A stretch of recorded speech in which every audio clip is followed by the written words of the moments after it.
This year is now coming to a close and over 200,000 new mobile games were added to the Play Store. Most of these games are absolutely horrible, but some of them are quite amazing, 10 of which are definitely the best mobile games of 2022.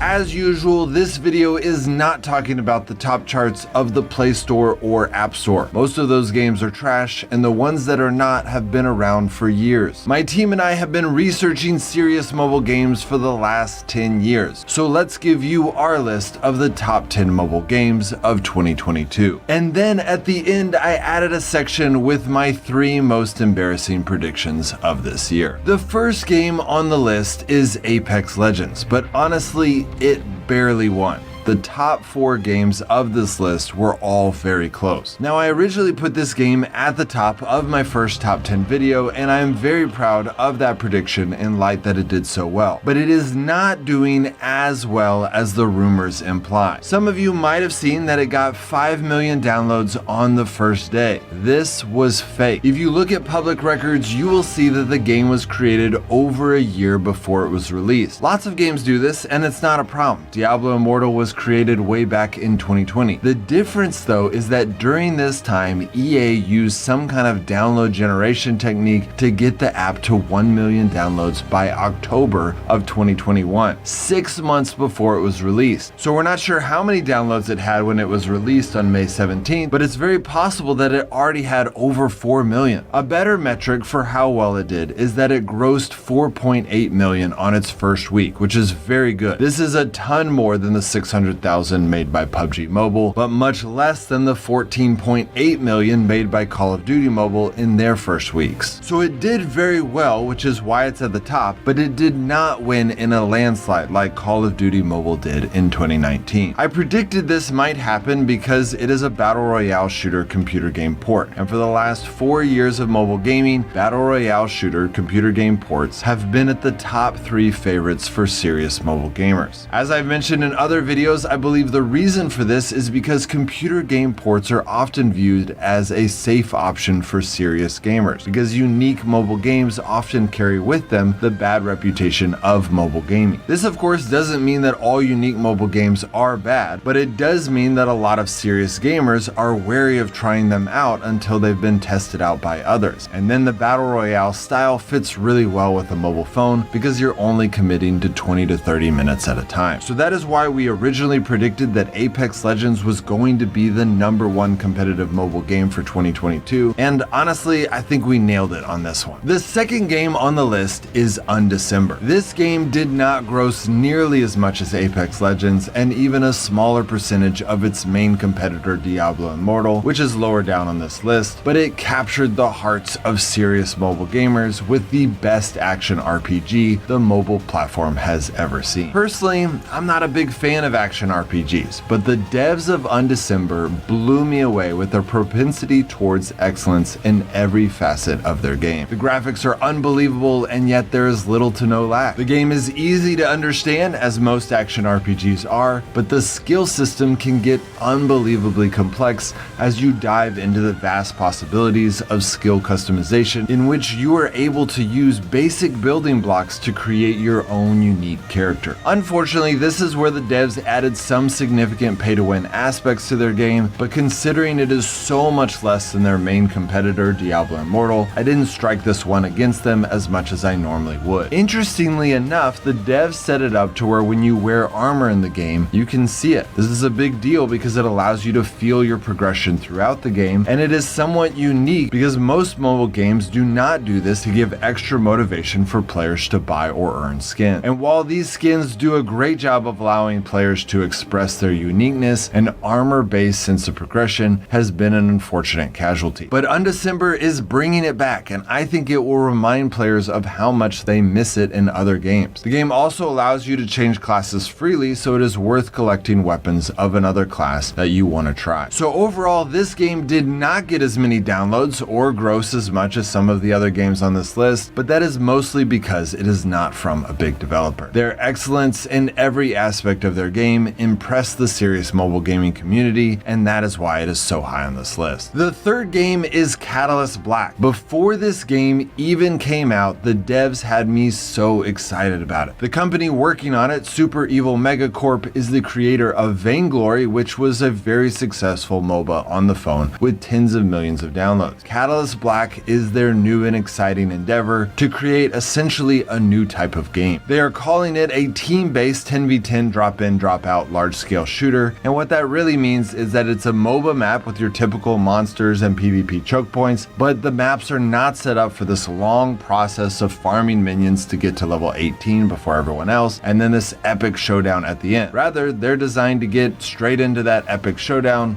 pretty much from the beginning. And while that does take away from some of the build-up, which makes MOBAs so exciting, it does get you into the action sooner, and the maps they set up are a lot of fun with multiple ways that teams can win, forcing a team to work together and balance what they're allowing the other team to get away with. Unfortunately, the devs set it up to where you can get a significant advantage by buying progress. But I found that because the matchmaking system was pretty good, I was able to still enjoy progressing as a free-to-play player and could see that by continuing to play, I would have caught up with the people spending money so that over time they would no longer have an advantage by spending money. So while it's not my favorite monetization system, it really didn't seem to affect the game for free-to-play players in the end. The fourth game on the list is Tower of Fantasy. On one hand, we expected this game to do well, putting it on our list of the top 10 MMOs of 2022 because it has amazing graphics and combat mechanics with a similar feel to Genshin Impact. And then on top of that, they had an ambitious goal of making it an MMO. When the game first came out, the servers were so packed that people couldn't even get in. But as we predicted in that video, putting this detail of graphics in an MMO bogged down the CPU of people's phones, causing the game to lag out. And of course, beautiful graphics and animations are not so beautiful when coupled with lag. We predicted in that video that this would result in a lot of negative reviews, which it did, and it hurt the game's success a lot. However, those graphics were bogged down a lot less on tablets, and the game was able to win Google's award for the best tablet game of the year. Originally, people gave the game flack for being a copycat of Genshin Impact, but it is noteworthy that the game has a slightly more realistic art style, kind of a halfway point between Genshin and your more typical MMO. And then lastly, Tower of Fantasy has a more modern theme with guns and lasers, so it is different enough to be its own thing, but similar enough that it was very attractive to competitive mobile gamers. The fifth game on the list is Diablo Immortal. Now, before you rage quit this video, I understand that the game is super pay to win because legendary gems are only available to paying players. And I am aware that in order to max out your character, you would need to spend $110,000. It is ridiculous, and I, like many of you, think Blizzard should be embarrassed by their monetization system. However, the same serious gamers that are railing about this are continuing to play it. The game grossed 11 million in the first week, and the downloads exploded. And while some of those are casual gamers, serious gamers are continuing on for one main reason. Diablo Immortal is first a PvE game based on a sense of progression, and second, a PvP game based on skill and competition. PvP does become very important as you become advanced, which caused me to predict that there would be a high drop-off rate among serious gamers, which did end up happening, and that is why the game is only fifth on this list, even though it made more than any other game on this list. I credit a lot of the financial success of this game to casual gamers and the name brand of the franchise. But I couldn't take it off this list because it continues getting lots of coverage and playtime among serious gamers. Part of this is because the PvE progression part of the game is very well done and still a lot of fun even for free-to-play players. The sixth game on the list is Stumble Guys. This game is said by many to be a straight copy and paste of the PC game Fall Guys, but the games actually came out around the same time. And while the devs of Fall Guys are excited about their amazing accomplishment of selling 7 million copies, Stumble Guys already has over 100 million downloads. And while this game is more simple than most games I cover, it is still competitive. You start out getting matched with 31 other people, and your goal is to be the last one left. And while this might not be quite as satisfying as bringing home a chicken dinner, you can do it 4 to 6 times players in the time it would take you to play one PUBG game. Honestly, when I started doing research on this game, I was a little embarrassed with how quickly I got addicted to it. And ironically, the monetization system on the game is better than most of the games on this list, so I legitimately recommend checking out this game. The 7th game on the list is Lost Light. This game is a mobile form of Escape from Tarkov, and it is fantastically done. The graphics are crisp, the maps are dynamic and fun to get to know, the gameplay is exhilarating, and the controls are the best of what mobile gaming has to offer. When I first played this game in its early beta, I started to play so much that I struggled to find time to make videos. One of the things that I think Lost Light does really well is balance the amount of real players with enemies on the map, allowing a player to truly master a map while also keeping it fresh each time. Also, Lost Light adds a lot of realistic elements true to other survival games, like breaking a leg if you jump off a cliff or if someone shoots you there. I will warn you that the game is extremely frustrating because it is extremely difficult to succeed if you don't bring equipment into the map with you. But if you do and you die, you lose everything. Unless you buy insurance, but you get the point. The game will really make you want to pull your hair out, but it's part of why it's so addicting. They also had a bunch of other cool aspects of the game, like teaming up with the guy you just downed and finding new ways of escaping the zone. They just did a really good job with this game, and it is truly a gem of 2022. The 8th game on the list is Rocket League Sideswipe. For the same reason Rocket League exploded 7 years ago, this game did amazing this year. Psyonix has always prioritized the sport of their game above everything else, and it shows up in everything they do. Smooth gameplay with minimal to no lag, fairness integrated throughout the maps and power-ups, and one of the least aggressive monetization systems found in all mobile gaming. Even though Psyonix hired a different dev team to make this mobile version of their game, they clearly oversaw that it would match the original game in quality. Sadly, the game is a little bit more simple than I had hoped, and definitely feels more casual in the way that it looks while playing versus the PC and console versions, but it is still very high quality, and it has already become very popular. The 9th game on the list is Marvel Snap. This is a card battling game, which you don't normally see on these lists, but these guys have done a really good job with this game. They have at least one card for pretty much every Marvel superhero you could imagine, coupled with great special effects. But in my opinion, the main reason that sets this card battler apart from the others is how fast-paced it is, allowing you to play a game in sometimes just 3 minutes. This is a big deal because sometimes the most boring thing about a card battler is when you're waiting too long for the other person to think about what they want to do. The second biggest thing that sets this game apart is that each game you play has different modifiers, so even if you are using the same deck, it feels like a different game each time because the map has different rules. In addition to that, the game is free-to-play friendly, allowing you to easily unlock cards by just playing the game. And then on top of all that, the devs have done a good job of keeping cards balanced, making it to where there are several different combinations that are effective even in the highest ranks. The final game on this list is Pokemon Unite. It might seem strange to see this game, which got Google's Game of the Year award in 2021, so low on this list, but the hype for this game died very quickly to the point that it was rarely talked about early on this year. Nevertheless, in those short few months of hype, Pokemon Unite got over 50 million downloads and won that award. And it got 3rd on Google's Best Competitive Games, which is in my opinion an even better award. The reason Pokemon Unite did so well was because the developers kept their focus on what was important. The game keeps the classic competitive feel of League of Legends, but translates everything into the world of Pokemon. This gives the genre a refreshing twist, but they were able to capitalize on the deep lore that Pokemon has developed over the last 27 years. So while it died in hype quickly, it was a great addition for this year. Okay, so those are the top 10 mobile games of 2022. And honestly, I feel pretty amazing about our predictions this year. Looking back and reading some of the predictions we made about games like Tower of Fantasy blew me away because I was like, that's exactly what I said would happen. And that feels really good. I hope the video we release in 2 weeks for 2023 will have just as good predictions for this next year. That being said, some of my predictions were not so great. So before we end, I wanted to mention the top 3 most embarrassing predictions I made this year. The first and most embarrassing prediction was putting Frostborn in the top 10 last January. As many of you know, I have a soft spot for Frostborn as I am convinced it is one of the best mobile games in the world. But I'm also aware that its developer, Kafir, has a very aggressive monetization philosophy. More importantly, the developer developers want to keep the game extremely unique, and while this is one of the very reasons I love the game so much, it is also why I'm realizing it will never take off like I want it to. Developers are simply never going to add the types of events that will keep most gamers playing all day, 7 days a week, which means it will never hit the top. I should have known that last year, but the updates were looking so good, and I let myself be too optimistic. The second most embarrassing prediction was Star Wars Hunters. I have no clue what I was thinking when I put this game close to the top of some of my lists. This game had a lot of hype early on this year, which I think I got caught up in that hype. It is a unique mobile game that was designed to be legitimately competitive, which both of those are big deals to this channel. So the game definitely should have been on some of my lists, at least somewhere, but I'm embarrassed I put it so high on all of my lists, considering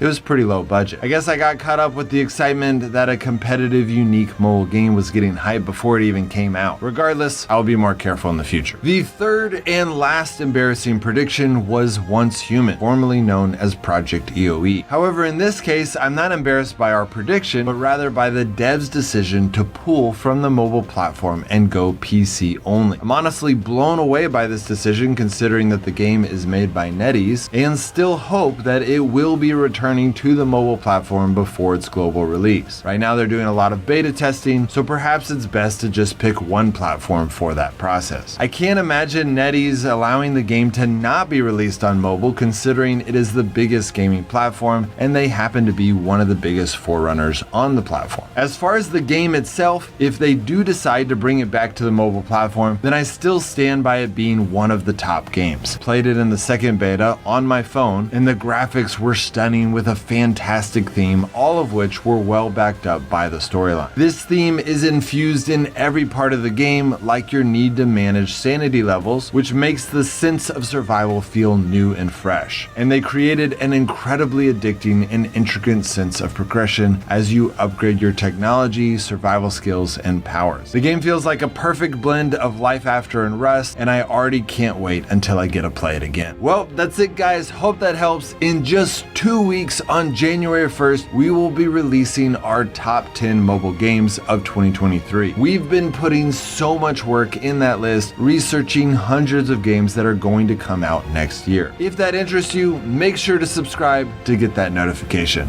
Alright guys, see you next time.